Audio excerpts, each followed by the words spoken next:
Hi, welcome to கல்வி voice. கரூரில் நடந்த சம்பவம் துயரமான சம்பவத்துக்கு வேதனையாக இருக்குது, கஷ்டமாக இருக்குது. அவ்வளோ குழந்தைகள் இறந்து போயிருக்காங்க. அதை வீடியோவில் பார்க்கும்போது ரொம்ப கஷ்டமாக இருக்குது. இந்த குழந்தைகள் என்ன தான் பண்ணுறது? அவங்களோட வாழ்க்கையும் போயிடுச்சு. கஷ்டப்பட்டு குழந்தைகளை பெற்றெடுக்கிறதுக்கு எவ்வளோ கஷ்டப்பட்டுருப்பாங்க. இப்போ அந்த உயிரும் போயிடுச்சு. காவல்துறையும் தமிழக வெட்டுக்களும் எவ்வளோ முறை எச்சரிச்சிருக்காங்க, குழந்தைகளை கூட்டிகிட்டு வராங்க. இந்த கூட்டத்தில் குழந்தைய தூக்கி வச்சுட்டு வரீங்க. ஏன்னா அந்த கூட்டத்தில் என்ன நடக்கும் நமக்கு தெரியாது.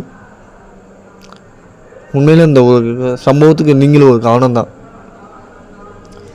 தயவு செஞ்சு அடுத்த கூட்டத்துக்கு, எந்த ஒரு கூட்டத்துக்கு தயவு செஞ்சு குழந்தைகளை கூட்டிகிட்டு போகாதீங்க. அது கட்சி மீட்டிங்கோ இல்லை கோயில் திருவிழாவோ எந்த ஒரு மீட்டிங்காக இருந்தாலும் சரி, குழந்தைகளை கூட்டிகிட்டு வராதிங்க.